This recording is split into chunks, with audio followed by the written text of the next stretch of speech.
Bienvenidos amigos a un capítulo más de Nerds y Nota Nerds. Seguimos con el apartado de cómics con nuestro invitado estelar y de honor Luis Gantús, que nos acompaña otra vez el día de hoy. Pero bueno, Luis, parte de gracias, John gracias y por la de invitación. Lalo, antes que nada, vámonos a la realidad. Regresamos.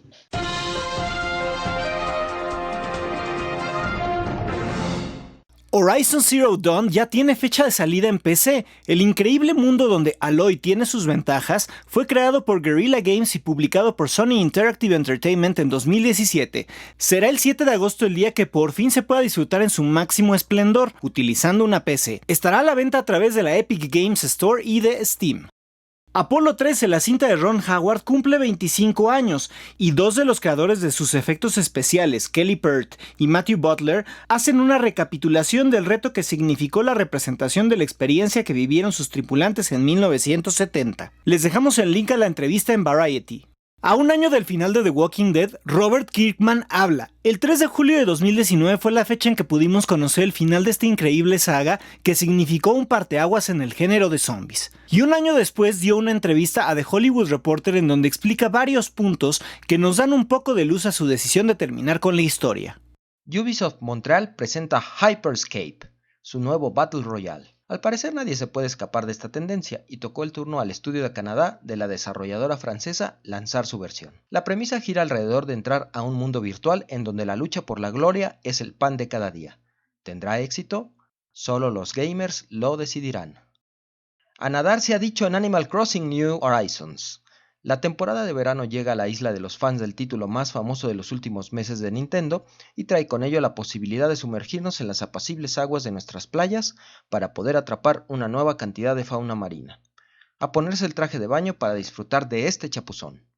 Bueno amigos, ya estamos de regreso de la realidad y pues nada, continúa esta segunda parte de la entrevista con Luis Gantú, el cómic mexicano y todos estos acontecimientos estelares e históricos de nuestro país en el arte gráfico. Pero bueno, te cedo la palabra, Lalo.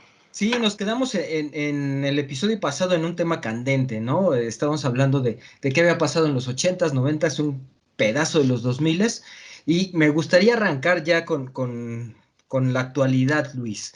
¿Existe actualmente una industria del cómic en México? Mira, hay tres editoriales. Televisa, que maneja Marvel y DC. Ujú. Panini, que maneja otras editoriales, pero principalmente el manga. Y Camite, que se defiende como puede. Un poquito, Camite está formada por los ex empleados de Vid. Así que pues, tiene sus contactos y sus rollos. Fuera de eso, las editoriales de libros le han querido entrar a la novela gráfica y ves que sacan muchas cosas, pero ellos creen que la novela gráfica debe de ser los clásicos de la historia hechos novela, hechos cómic, y no se ponen a promover realmente la generación de historias. Están buscando novela gráfica porque saben que se está vendiendo. ¿Por qué se está vendiendo? ¿Cuál es la actualidad? La actualidad es que hay un par de generaciones que consumen contenidos como papitas. Se consumen ya no es como antes, donde uno tenía una serie, por ejemplo, y la seguía cada semana un capítulo. Como todavía llega a suceder con Game of Thrones o como la serie de Luis Miguel, o sea. O con Pero, Dark ahorita, ¿no? ¿o qué? Con Dark ahorita. Esa famosa serie de Dark que la tengo que ver, por cierto, porque todo el mundo habla de ella. Pero lo que pasa es que están consumiendo contenido a lo bestia. Vienen a partir de que sale, de que nace el internet y se vuelve accesible, sobre todo en la primera década del 2000, a raíz de que ya todo mundo trae una televisión en sus manos, a raíz de eso, la gente empieza a consumir contenidos de una manera diferente. ¿Por qué? Porque ya no consumen los contenidos en familia, ya los consumes individualmente. ¿Puedes consumir algo con familia? Sí, claro, siempre hay. Ese fue el gran éxito de Marvel. O sea, consumir contenidos en familia y Ujú. repetir lo que hicieron en un cómic en los 80, repetirlo en las películas, ir Claro. enganchando a la gente. Pero bueno, alguna vez Sartori dijo que el hombre había pasado de ser Homo sapiens a Homo videns. Y es verdad, todo es visual. Ahorita todo, si existe un video, es la verdad, punto. No importa cómo editen ese video. La lectura, que era una de las formas donde el ser humano alimentaba su conocimiento, ha ido cambiando. Cada vez se venden menos revistas, menos libros. De hecho, ¿quieren verlo? 2007 es la clave. A raíz de que llega Iron Man, hay una coincidencia. La venta de revistas y de libros va así. Lo que se mantuvo y empezó a crecer fue el cómic. ¿Por qué? Por los coleccionistas, por las películas, y surge el famoso boom de la novela gráfica. Hay un interés de la gente y es mucho más fácil para las nuevas generaciones acostumbradas a lo visual a que la lectura se les dé en forma de cómic. El lenguaje del cómic es una de las maneras en que la gente va a poder leer ahora. Entonces, ¿crees que toda esta parte editorial de revistas, de fanzines y publicaciones en general, el cómic es lo que se podría rescatar más de todo el medio impreso? O sea, esto va a terminar transformándose. En Europa hay libros completos. Uno de los primeros que me acuerdo fue el famoso Capitán a la Triste, de Pérez Reverte. Se hizo novela gráfica, y te digo una cosa, la novela gráfica no le pide nada al libro. O sea, es lo suficientemente buena para transmitir la idea que tiene que transmitir. Entonces, ¿qué es lo que sucede? Hay un boom de la novela gráfica, porque en Europa se empiezan a desarrollar novelas gráficas. Tienes cosas como, por ejemplo, lo que sucede con Paco Roca, el gran novelista gráfico español que ha dado la vuelta al mundo con su obra Arrugas. Pero el señor tiene una gran cantidad de libros que tú los lees y todos son diferentes, y cada novela te deja algo. O sea, tiene una obra que se llama El invierno del dibujante, preciosa, que habla sobre, que esa va dirigida a los fans de los cómics allá, que habla de los 5 dibujantes de Bruguera que se salieron, pusieron su propia editorial y tuvieron que regresar porque los tronaron. Y se hablan de tradiciones, y se hablan de chismes, y se hablan de muchas cosas.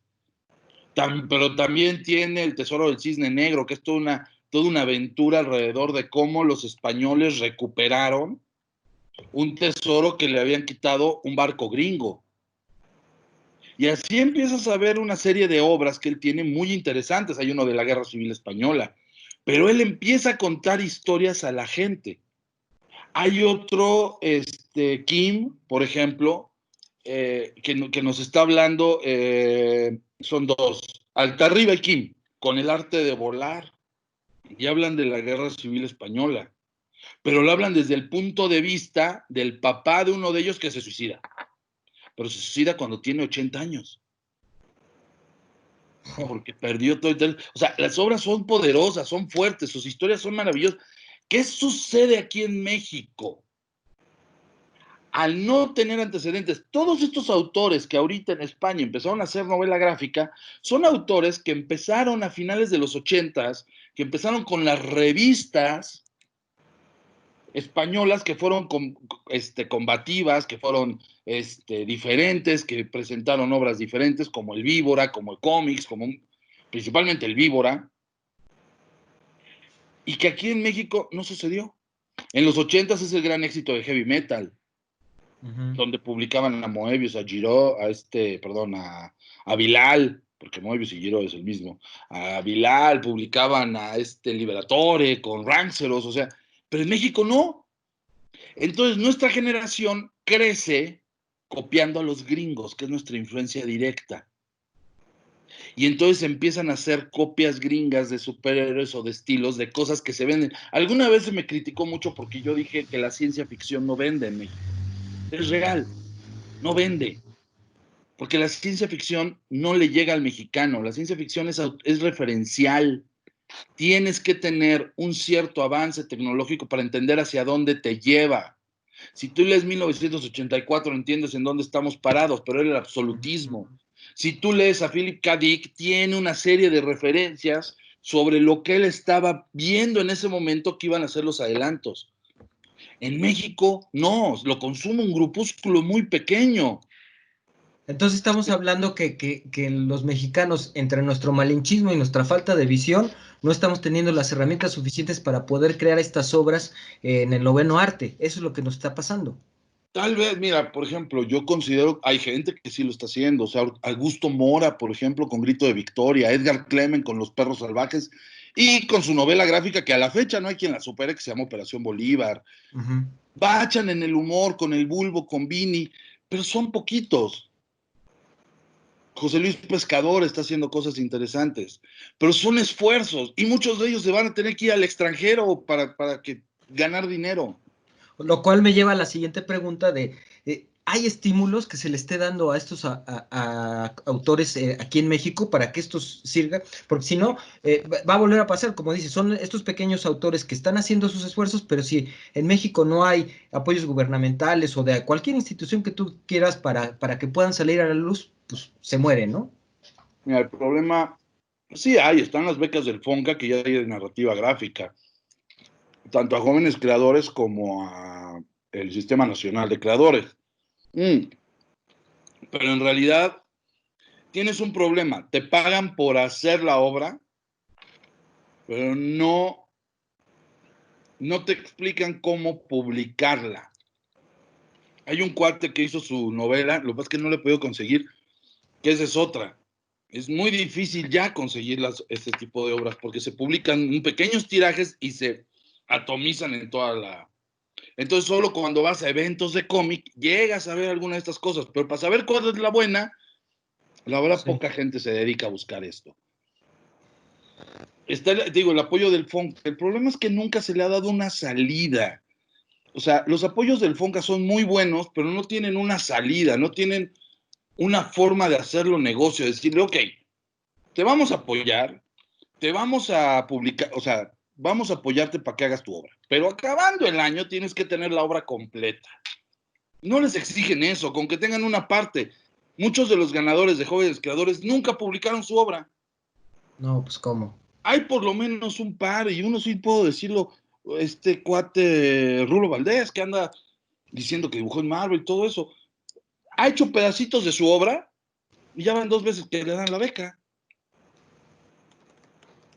O sea, yo nunca he visto publicada la obra completa de este brother y ya pasó tiempo de que le dieron su beca.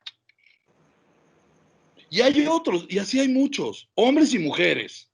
Aquí no discriminamos a nadie.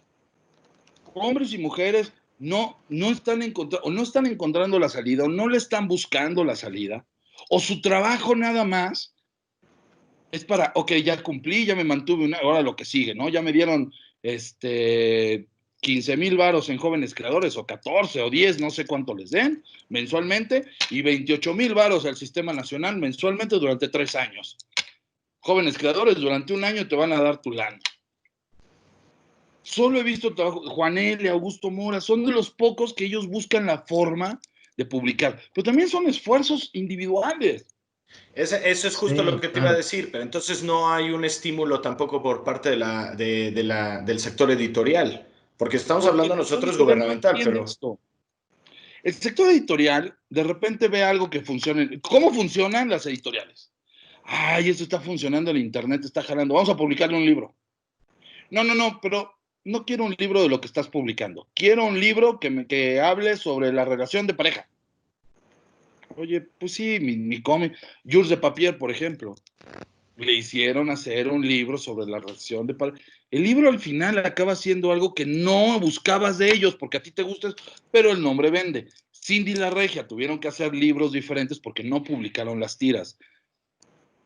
Y, por ejemplo, hay un caso muy particular que a mí el trabajo de esta mujer me gusta muchísimo, que es Idalia Candelas. Ella empezó a hacer una serie de ilustraciones que se llamaba A Solas, preciosas.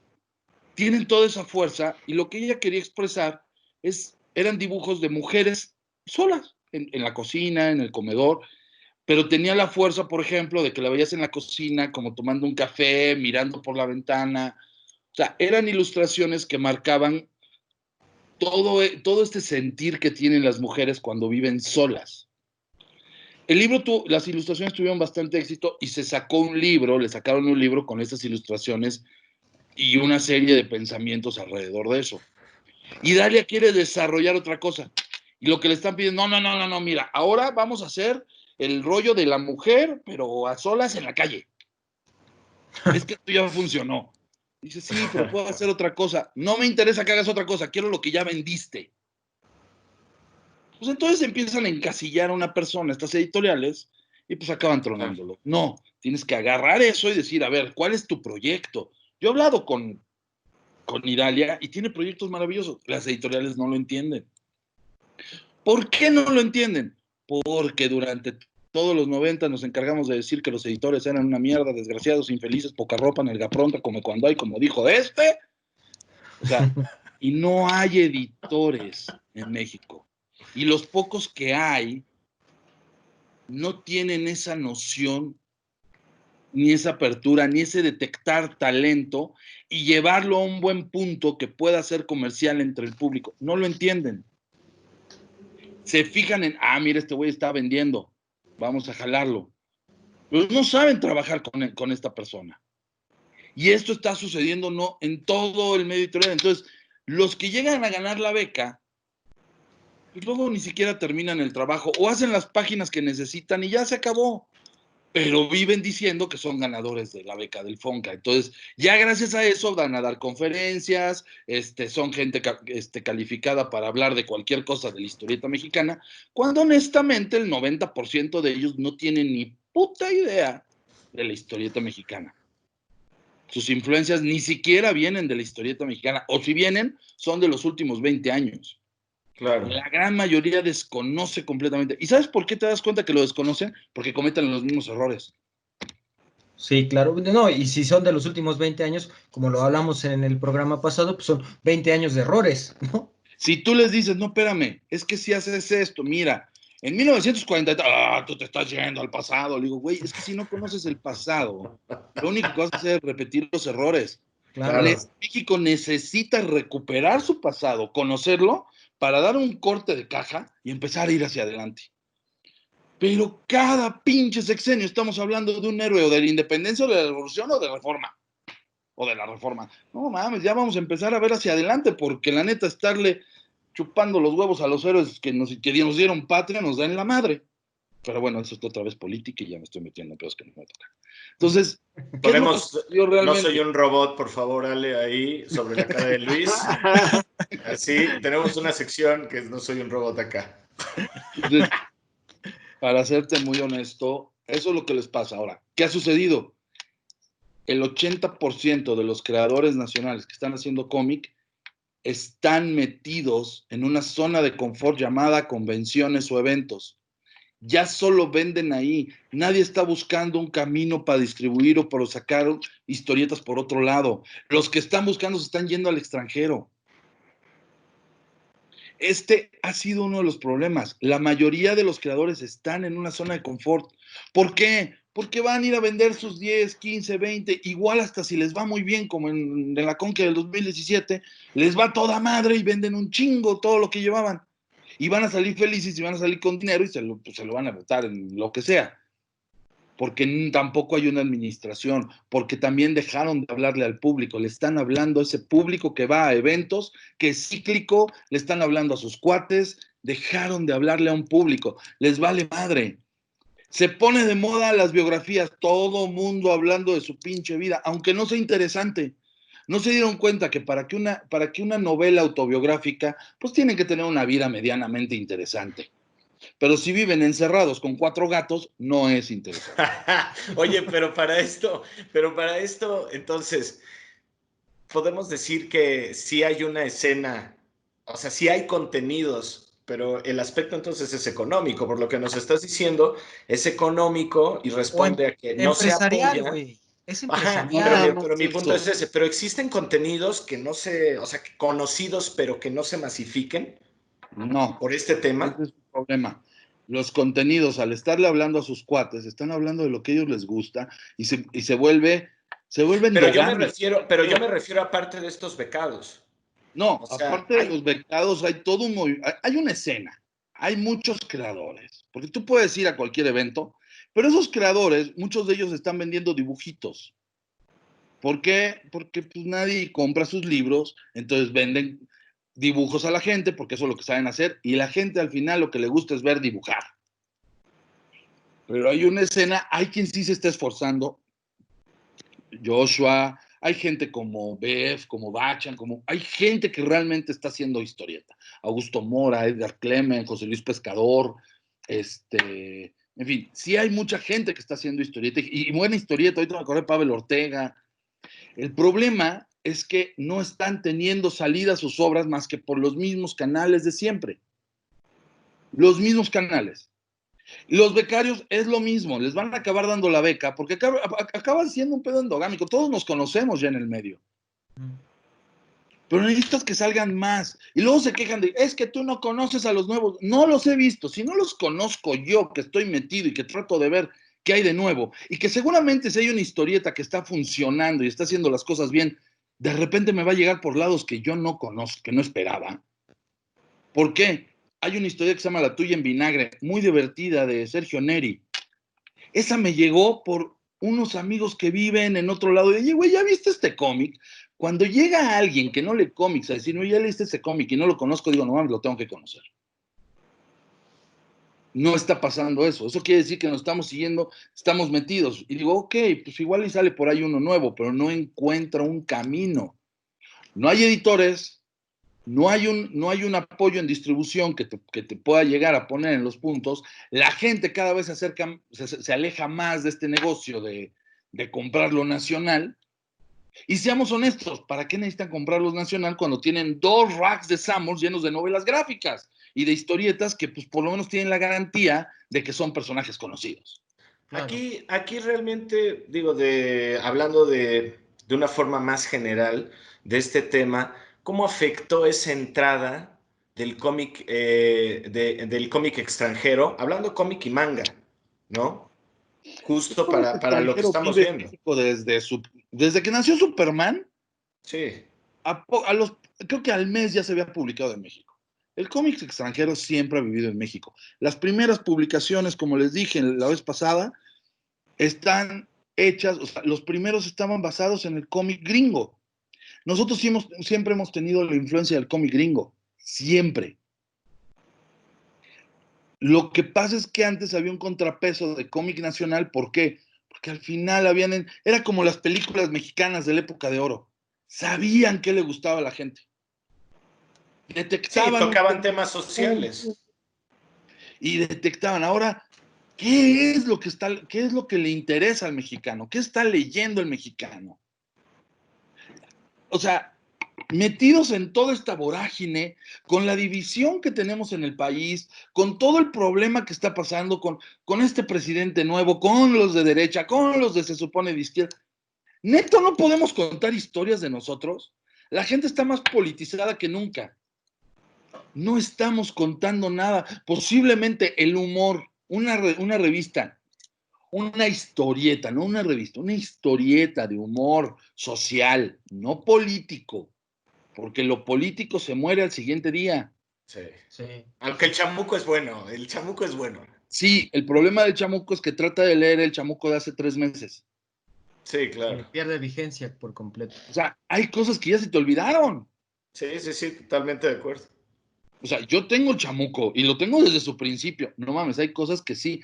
Y en aquel entonces era mejor porque hacían sátiras un poquito más abiertas. Ahora, yo publiqué en el chamuco 5 años y no dibujo, pero publiqué ahí. Hay cosas que he publicado que yo ya no sé a qué me refería. Yo. Oye Luis, y habiendo tenido toda esta experiencia en editoriales, como editor, haciendo publicaciones, etcétera, etcétera, como principal organizador de la Conque, etcétera, etcétera, ¿tú cuál considerarías entonces que es el cómic favorito mexicano de Luis Gantú? Mira, la verdad es que yo tengo mis favoritos. En la actualidad todo el mundo sabe que soy muy fan de Bachan, con el Bulbo, con Vini, soy muy fan de Sergio Aragonés, pero también soy muy fan de los Super Sabios. Me encanta la historieta mexicana como los Super Sabios. Quiero hacer un paréntesis, Luis, perdón, para aquellos nerdos que, por ejemplo, de que está hablando Luis Aragonés. Luis Aragonés es un dibujante de la... Perdón. Sergio Aragonés es un dibujante de la revista Mad y tiene el récord Guinness del dibujante más rápido del planeta. Corrígeme Es si estoy... Es muy Nada bueno más para mexicano. dato, nerdos, dato. Y si alguien sabe de aragonés, pues es Luis. Creo que no se alcanza a ver ahí, pero No se alcanza a ver, pero ahí está. ahí está. Fíjate, ahora es muy difícil en estos momentos. Ahorita, precisamente que pusiste este libro, fue muy cagado. O sea, Sanborns no te tiene paciencia. Yo he logrado distribuir mis libros en Sanborns y tengo un acuerdo con ellos y todo ese rollo. Sanborns te aguanta 3 meses. Si no vendes, lo empieza a poner en descuento. Ups. Y acabó dándolo con un 80% de descuento y algunas veces lo regalaba, porque se tienen que deshacer del stock. No pueden tener inventario. Supone que estos libros deberían de durar cierto tiempo. Esos son problemas de distribución y te hablo, ya lo he intentado. Pero ¿qué sucede? Ese libro que viste con el 80% de descuento, bla, bla, bla, ya está agotado. Ya se acabó. Pero entonces yo no lo puedo volver a publicar en México porque ya ese libro, como no se vendió en México en Sanborns, yo ya no lo puedo volver a publicar. En México me tengo que ir a Estados Unidos y buscar quién lo publica allá. Entras a Sanborns y tienes una ventana de 3 meses. Y San se acabó. Esa ventana de 3 meses es donde tú tienes que vender tu libro. El primero de los super sabios, el de Super Sabios 80 años, sí lo logró. Se vendió el tiraje primero de 3,000 ejemplares, se vendió en los 3 meses primero, se agotó. Hicimos una segunda edición y también ya se agotó. Pero la segunda parte, el de aventuras deportivas, no. Pusimos 2 novelas gráficas el año pasado, las pusimos en el mercado, que fueron Modotti de Ángel de la Calle, una novela gráfica española maravillosa porque habla de Tina Modotti, que vivió en México, que tuvo relación con Frida Kahlo, con Diego Rivera, con Gran fotógrafa, Tina Modotti. Al Violín, una gran fotógrafa, y contamos su historia, una bellísima historia, también la tuvo Sanborns, no se ha vendido. Solo Sacamos El Sanborns es el Violín que se Negro de Laura avienta. Prunier, que es mexicana, una obra muy bonita, una historia maravillosa, victoriana, con un dibujo impecable. No sabes el trabajo que nos ha costado venderla. Hemos publicado El Bulbo también, y nos costó trabajo venderlo, pero a veces de repente nos enteramos que la gente sí lo quiere comprar. Pero la gente que trabaja en Sanborns, como no entiende y como no son personajes que conoce, lo pone abajo o lo esconde. ¿Qué tirajes avientas, Luis? Estamos hablando de 3,000 ejemplares. Pues es que tampoco es un tiraje tan grande como para que no se pueda desplazar. O sea, aquí termina siendo el distribuidor tu peor enemigo. Sí, pero curiosamente este distribuidor es socio de estas publicaciones. No sabes lo difícil que es luchar contra la gente que trabaja en Sanborns. Ejemplo, y eso nos pasó, fue cuando dijimos, oye, hay que ver qué está pasando con El Bulbo. Bachan vive en Mérida y fue al Sanborns de Mérida y yo tenía el dato de que en el Sanborns de Mérida había 10 ejemplares. Y le dijo yo, Bachan, ve a ver dónde está tu libro. Dice Bachan, y me habló, no lo encuentro. A ver, pregunta, que no lo tiene. Le digo, güey, aquí tengo que hay 10 ejemplares ahí. Pues que no lo tienen, y aferrados. Tuvo que llegar el gerente del restaurante, porque ahí sí dije, del restaurante, de la tienda, porque le hablé. Pues por eso no lo tenían, Luis, Claro, porque tenía buscaban en un restaurante. No, Por Dios. la gente con la que yo trabajo en Sanborns, y le digo, oye, me están diciendo que los 10 libros que supone que están en Mérida, sí, hay 10 libros en el Sanborns de aquí, porque hay 2 Sanborns en Mérida. En tal Sanborns están 10 libros. Digo, pues están negando el libro. Estaba en una, ¿ves que las cajas tienen abajo como lugar donde guardar con llave? Ahí estaban los 10 libros. No estaban expuestos. Llevaban 1 semana y media ahí guardados. No, pues Eso cómo no fue se va a culpa vender. de la gente que trabaja en Sanborns. Eso no fue culpa de Bachan, eso no fue culpa mía. Sí, Bachan, claro. firma de autógrafos la siguiente semana en ese Sanborns. Y no estaba su libro expuesto. Iban a mandar 50 libros para la firma de autógrafos. Imagínate, o sea, y eso pasa en toda la República. Y no es culpa de la gente de Sanborns. Es culpa de una personita vestida de rojo que no conoce, que se encarga del área de libros, que no conoce el personaje y dice, ay, no, yo pongo al Hombre Araña. También te enfrentas a eso. Pero imagínate si pudieras juntar a un montón de independientes y los llevaras y los pusieras a publicar y que Sanborns los distribuyera. Sí, porque es buen spot, es bastante buen spot a nivel nacional. ¿Perdón? Es muy buen spot. Pero la pregunta es, aquí tú hablas de Summers, pero por ejemplo, las librerías, ¿cuál es también la postura y la apertura que hay para la distribución de este material? O sea, hay oportunidades en Gandhi, en el sótano. Ellos venden mucha novela gráfica. El problema es que ellos prefieren traer novela gráfica española o cosas que se le venden. ¿Por qué? Claro. Pues porque también hay gente que ha publicado libros. Ahora, ahí hay una apertura mayor. O sea, tú vas a Gandhi y ves una sección y ves las obras nacionales. Cindy la Regia fue un fenómeno de ventas también, fue un bestseller. El primer libro fue un bestseller, el segundo bajó un poquito, el tercero volvió a levantar. O sea, pero son casos. La verdad es que la mayoría de... mi libro de los supersabios es un bestseller. ¿Por qué? Porque ya vendió casi 6,000 ejemplares. Ya en México es un bestseller vender eso. Oye, ¿y plataformas digitales, crear una app, un sitio web, algo así, no se ha explorado? Se llama Central Ficción y está poniendo a todos esos... Y es gratis. Tú entras y puedes leer todos los cómics mexicanos que está poniendo Central Ficción y es totalmente gratis. Y ahí puedes ver a muchos. Y ahí empiezas a encontrar uno de los problemas. Que muchas de las historias que están ahí no enganchan con el público. Pero entonces regresando a los mismos de siempre, al Cerdotado de Polo Jasso, al Bulbo de Bachan, porque son los personajes conocidos. Y entonces se quejan de que solo se le apoya a estos autores. Esto es un negocio. Nosotros nos arriesgamos en Conque a sacar el Violín Negro de Aura Frenier. En Festo, cuando hicimos Festo Cómic, hicimos un concurso de novela gráfica que ganó Mi Herencia, de Ariel Orea. También una obra. Ese se agotó, pero ya no volvieron a sacar. Ese lo tuvo con Aculte y se agotó. Nadie encuentra ese libro. También el problema de cuando te metes con el rollo gubernamental es que pues ellos, mira, yo hice un libro muy lindo que yo disfruté mucho y que se llama Sixto, es la biografía de Sixto Valencia, el creador de Memín Pinguín. Bueno, el dibujante. El dibujante. Segundo dibujante, Alberto ¿no? Cabrera, luego se lo quitó un desmadre. Y esa historia la explico ahí. Pero el dibujante, el dibujante del personaje que todos conocimos de Memín Pinguín, cuenta su historia. Es muy interesante porque aparte es la historia de una buena parte de la historieta mexicana en ese libro. Ese libro lo publica el Estado de Hidalgo. Y en vez de distribuirlo por Educal, sacan 1,000 ejemplares y se dedican a tener esos ejemplares guardados y solo lo utilizan de regalo en eventos oficiales o gubernamentales. No, bueno. Difícilmente, lo llegas a ver en algunas ferias del libro cuando ponen el stand de la casa del Conaculta de Hidalgo. Ahí ves el libro. Sixto Valencia y Memín Pinguín son conocidos en toda Latinoamérica. Su hija Mónica se ha estado dedicando mejor a comprarles esos libros para venderlos ella. Pues sí. Pero entonces hay que volver a republicar ese libro y para eso necesitas una cantidad de dinero bastante fuerte. Y entonces te lo llevas a la historia y dices, es que esto no vende. Digo, puta madre. Pues entonces, ¿qué vende? No saben.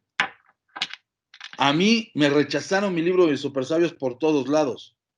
Si lo hubiera agarrado algún editorial, posiblemente tendría mucha más fuerza y entonces ahorita estaríamos hablando de recuperar muchas de las historietas mexicanas, porque hubiera sido un fenómeno de venta este libro. Entonces, lo tienes que hacer tú.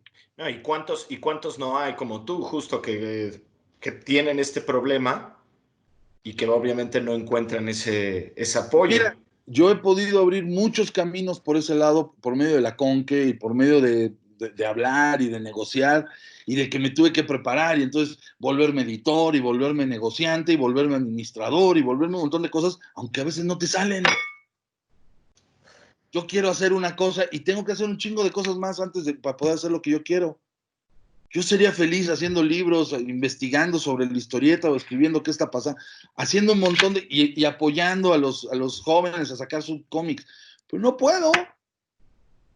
O sea, o hago una cosa o hago otra, entonces me tengo que dividir en un montón de partes, pero la gente te empieza a exigir. Pues también, acuérdense que México es un país adolescente. Históricamente somos un país adolescente. Tenemos 200 años de historia.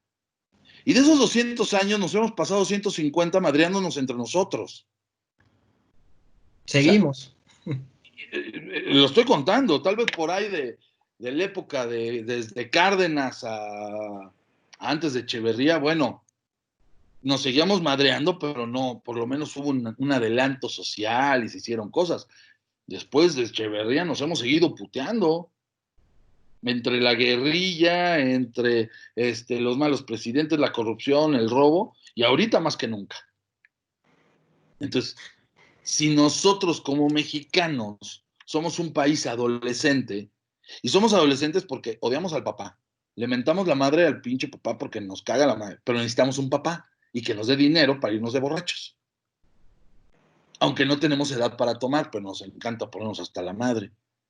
Pero le exigimos al papá que tiene que mantenernos, porque si no nos mantiene no está cumpliendo con su obligación. Pero queremos que las cosas se nos den gratis, sin hacer ningún esfuerzo, sin trabajar, pero todo el tiempo le estamos mentando la madre al gobierno. Y eso ningún gobierno lo va a arreglar. Somos un pinche país adolescente. Ahora, en este país adolescente no existe, Estados Unidos también, nada más que Estados Unidos es un adolescente protestante, no católico. El adolescente protestante es, aquí están las herramientas, cabrón, chíngale. Al católico es, Dios te lo dará. Entonces, ese es un problema. Ahora, tú cuando empiezas a trabajar en esto, todo mundo te exige que debes de apoyar el cómic mexicano. Y dices, pero espérame, cabrón, lo hice durante mucho tiempo y me di cuenta que lo único que recibe son putazos. Sí.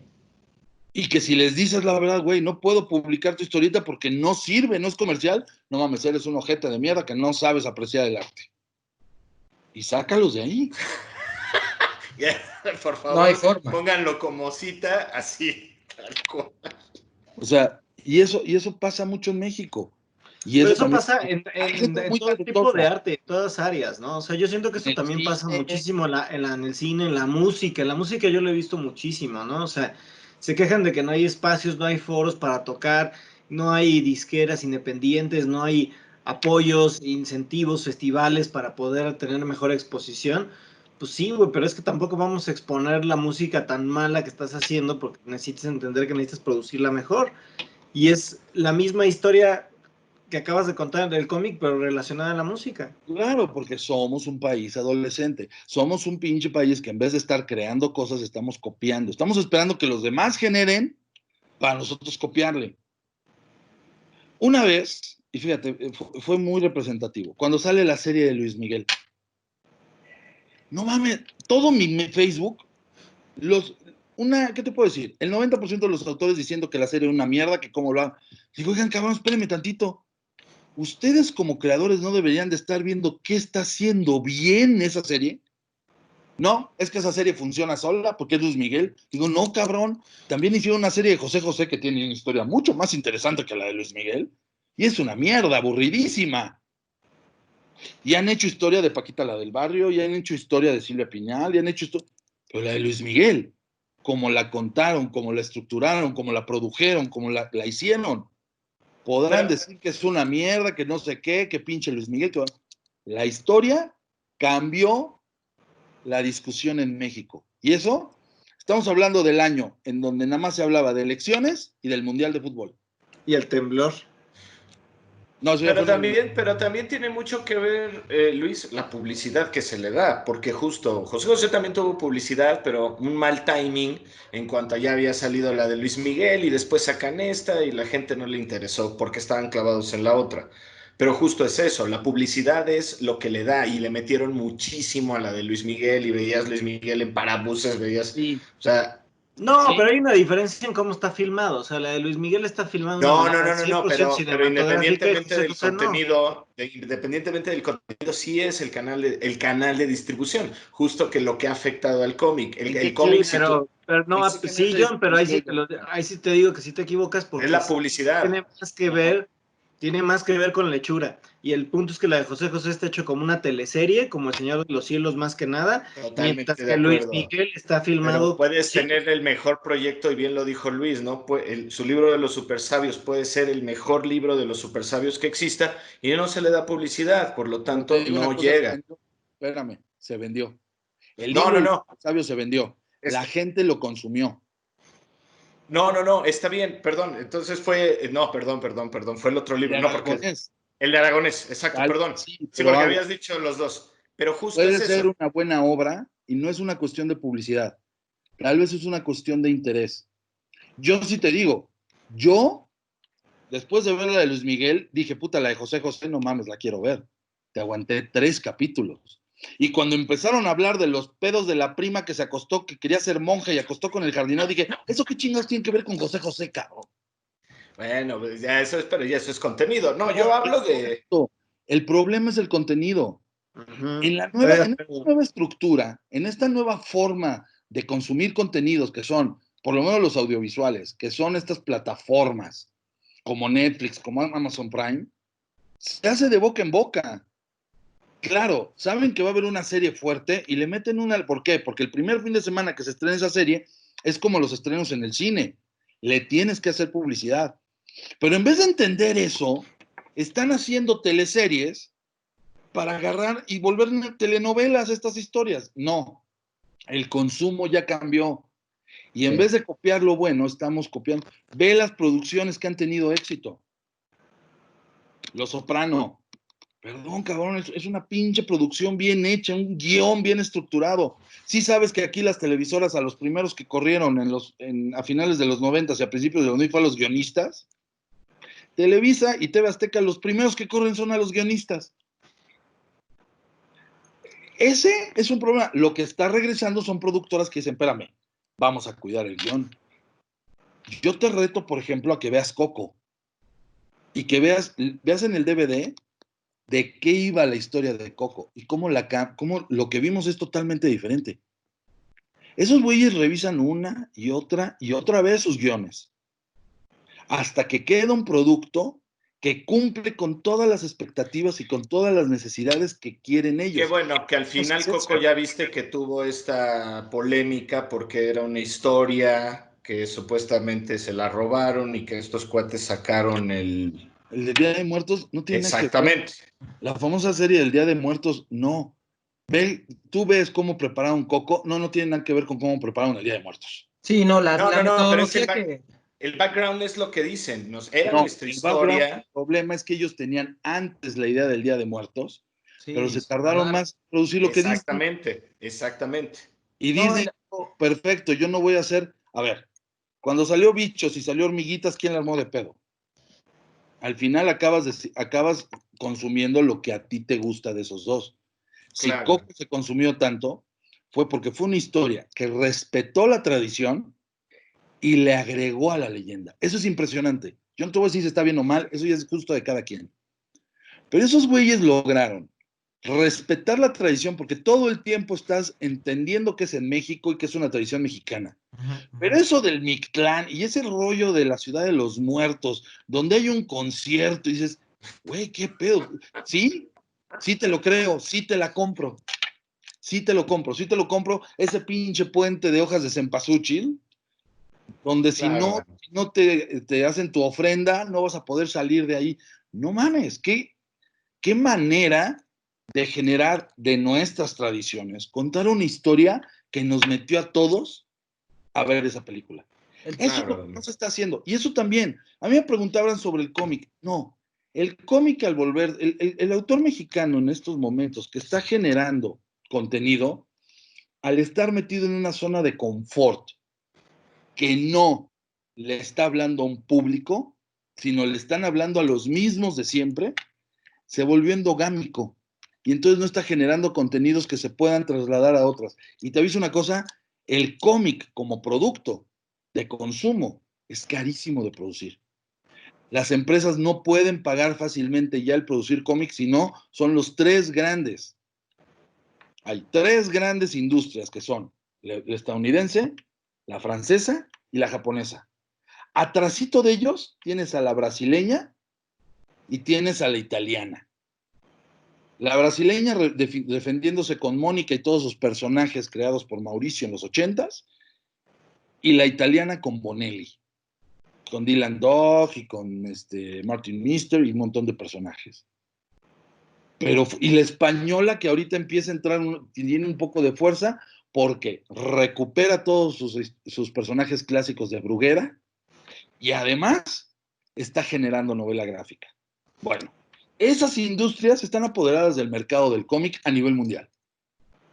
Cuando tienes que generar, lo que tienes que hacer es empezar a generar contenidos que te consuman primero en tu país y que luego puedas exportar. Eso ya no existe en México.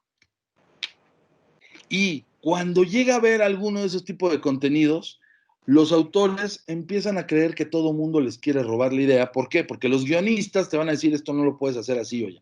No es lo mismo tener un cómic de éxito que tenerlo en una serie de televisión. Claro, por la antropología del consumo actual.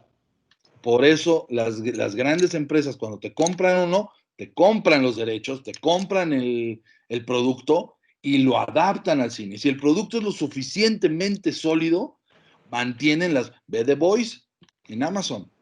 Sí, claro. Diferente a la historieta, sin embargo, tiene la fuerza como para mantenerse en otro medio. Eso es lo que tú tienes que hacer.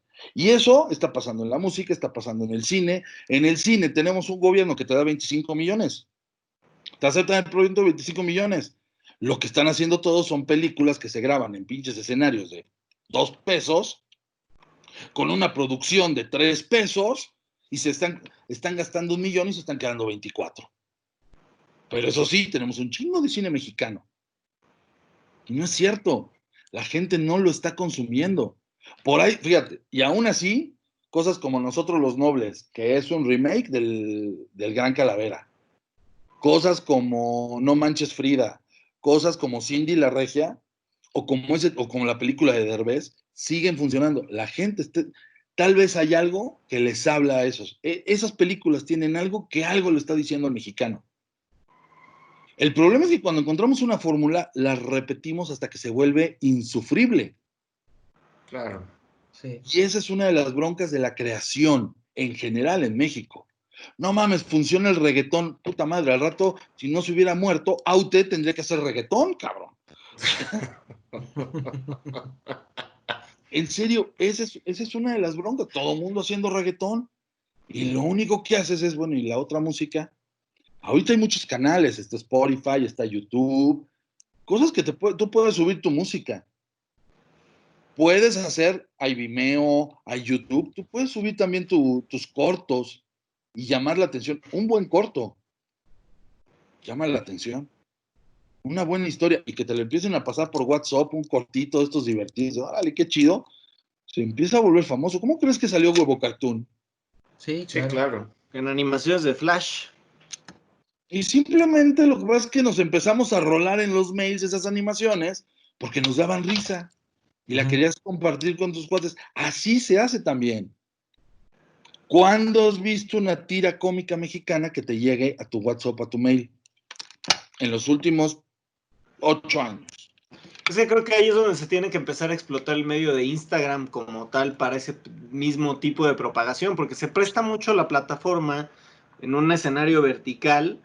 Pero Para que hace falta el interés. El problema es ese. No. O sea, yo no digo, o sea, el interés eso ya es otra cosa, pero la plataforma ya existe. Lo que pasa es que también no se ha empezado a hacer. O sea, tiene que venir o sea, como mismo Luis dice, tiene que venir esa oleada de gente que diga, oye, creo que esta plataforma puede llegar a funcionar. Entonces que empiecen a generar contenido para esa plataforma y va a empezar a generar un camino. Bachan ha Oye, empezado a generar contenido para esa plataforma. Si ustedes buscan Bachan666 en Instagram, van a leer pequeñas mini historias y van a leer muchas cosas del contenido que está generando Bachan.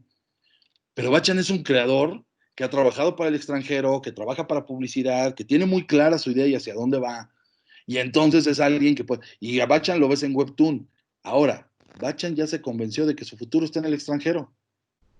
¿Por qué? Porque ahí entras a una plataforma como Webtoon y bajita la mano te van a leer 5,000 personas.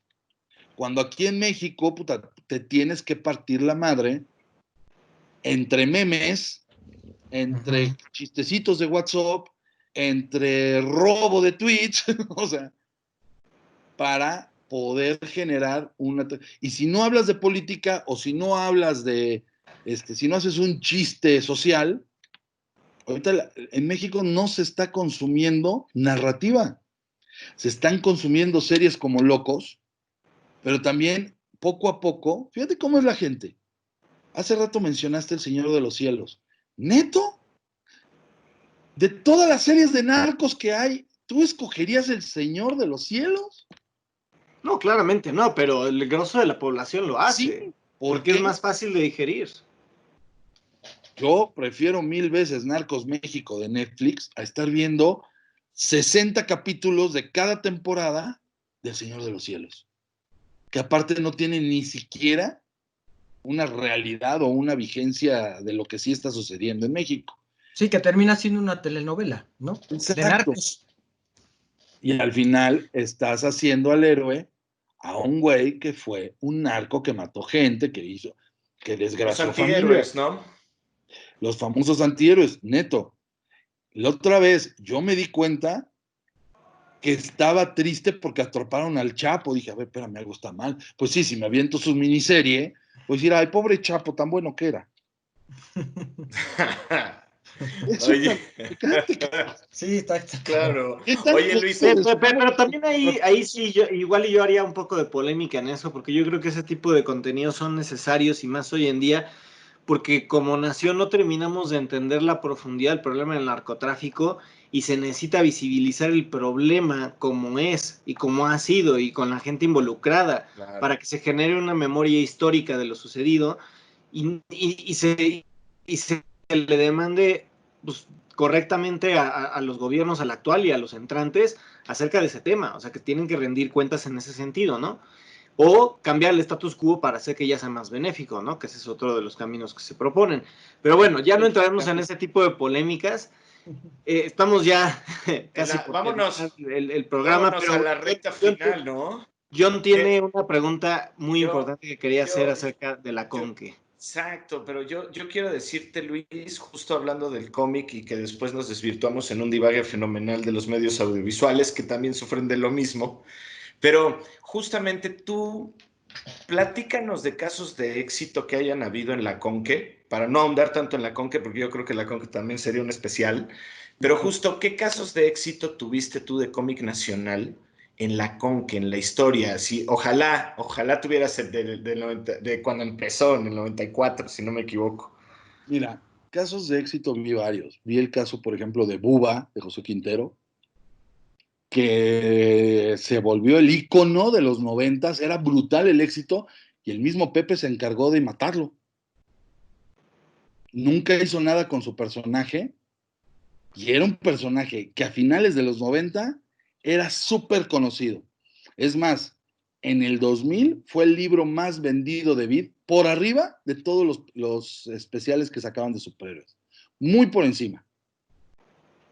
Me tocó ver El Bulbo, me tocó ver un caso, por ejemplo, como el de Meteorix de Jorge Brey, que duró lo suficiente. Me tocó ver crecer a Ricardo Llarena, que ahora es editor en Heavy Metal. Me tocó ver a la gente de Monterrey, todo el desarrollo, a Pancho Ruiz Velasco, que ahora trabaja con Guillermo del Toro haciendo concept. Me parece que me tocó ver a Humberto Ramos. O sea, me tocó ver desde que empezó, porque él empezó. Sí, claro, antes de Crimson. O sea, a mí me tocó ver toda la carrera de Humberto, porque siempre estuvo participando en la Conque. Yo creo, a mí me parece que hubo grandes, me tocó ver a Ricardo Cucamonga, tal vez no en la Conque ya era Ricardo, me tocó verlo en Festo Cómic, en el encuentro de caricatura e historieta de la FIL de Guadalajara, ver cómo iba desarrollándose Jorge Pinto, que empezó con Bunsen, y luego fue fundador de Máquina 501, y luego fue fundador de Pictoline. O sea, el cuate ha sabido moverse, un cuate muy talentoso. Creo que vi muchos casos de éxito. Digo, el mismo Bulbo de Bachan, Vini, curiosamente acabé siendo amigo de muchos de esos casos de éxito, ¿no? O sea, nos acabamos llevando bien. La misma Con, que tuvo su momento de gran éxito. A mí me parece que hubo momentos muy importantes en la historia que se vieron reflejados en las convenciones. Las convenciones tuvieron su punto bueno, Pero ahorita en la actualidad tienen que cambiar, tienen que modificarse a nivel mundial.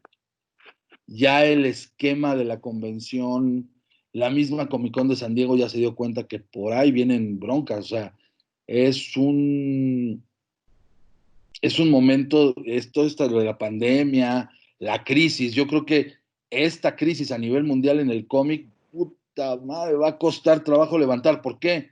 Porque no es nada más que se haya dejado de publicar el cómic, es que la gente cuando regrese tenga el dinero para comprarlo. Claro. Y en estos momentos, lo primero que dejas de consumir es el cómic, ¿eh? Sí, claro. En los momentos de crisis como los que estamos viviendo, lo primero que dejas de consumir es el cómic. Y se está viendo, ¿no? Con Diamond, que, bueno, dice que ya se baja de Diamond y se va por otras distribuidoras, todo eso también es Lo que pasa síntoma, es que ¿no? está cambiando el orden natural de las cosas a nivel negocios. Y Ujú. DC es una empresa que pertenece a Warner y donde todo mundo tiene una opinión, por eso no han sabido enfrentar a Marvel. Marvel es un... A ver, Marvel Films entendió que los cómics son su contenido. De ahí, cuando lo compró Disney, estaba comprando 5,000 personajes para llegarle a los adolescentes hombres. Y de repente descubrieron que también podían jalar mujeres. Y si no, pregúntenle a sus novias, a sus hermanas, a sus amigas, si fueron a ver Thor por la bendita historia con Kenneth Branagh.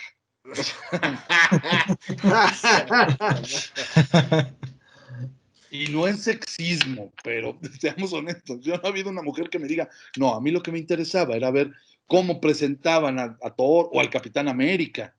Me empezó a interesar cuando vieron la escena así. Pero bueno, eso es... Pero bueno. Oye, ya para terminar, Luis, ¿qué otros hobbies nerdos tienes? Aparte de los cómics, que eso nos queda clarísimo. Soy muy clavado de la historia, me gusta mucho la historia en general. Soy mega fanático de Groucho Marx, de los hermanos Marx. Okay. Muy fan. Me gusta mucho Chava Flores, me gusta mucho Tintán. Son cosas que disfruto muchísimo. En música oigo cosas muy extrañas, depende del humor en el que ande. Pero te digo, desde Surfing Bird y el médico brujo de Loco Valdés y están oyendo a Tchaikovsky o hay un grupo nuevo, Greta Van Fleet. Esos cabrones, cómo me gustan las rolas que están sacando. Realmente, ¿sabes qué? Soy un omnívoro de todo lo que sea contenidos, me encanta. Pero me inclino mucho hacia el humor. Soy muy fan de Mortadelo y Filemón, obviamente de Sergio Aragonés. Uh-huh. Y me gusta mucho, en particular, armar Legos. Venga. Gran hobby. Armar los Legos, la verdad, me pone de buen humor. Relaja, ¿no? También estar uniendo los... El halcón milenario, grandote, por 17 etapas, cada una de 4 bolsas, me tardé casi una semana armándolo y dices, ay, está bien bonita la chingadera. Sí, el problema es que después de eso ya todos los armas en 10 minutos, cabrón. Claro. No, me gusta mucho armar rompecabezas, Legos me gusta mucho. Oye, pues grandes hobbies nerdos, mi Luis. Sí. Pues un gustazo haberte tenido en el programa. La verdad, ha sido una experiencia increíble escuchar a un gran exponente del cómic en el país, que no solo se vuelve una clase de cómics en México, sino se vuelve una clase de historia, una clase de entretenimiento y de medios de comunicación, que para un comunicólogo como yo siempre está bueno revisitar ahí ese tipo de teorías de la comunicación, ¿no? Para ver cómo se va dando el medio en el que nos desenvolvemos todos. Pero bueno, independientemente de eso, te agradezco muchísimo el tiempo. Venga, Luis, gracias por estar aquí. No, gracias a ustedes, la verdad estuvo chida la plática, estuvo muy, muy entretenida. Estuvo poca madre, y pues aquí tienes tu casa, y pues ya saben, donde cuando no sepan qué cómics leer o qué es lo nuevo, pues busquen a Luis Gantús. En el especial de The Nerds y Not Nerds. En el especial de The Nerds y Not Nerds, para que tengan toda esta clase completa. Oigan, y también síganos, pónganle suscribir, denle click a la campanita. Por favor, sigan los apuntes chamánicos de Luis. Les vamos a poner la liga también en la parte de abajo. Y pues bueno, ¿qué Mil más gracias. podemos decir? No, Muchísimas gracias a todos. Que estén Chido. muy bien. Hasta la próxima semana.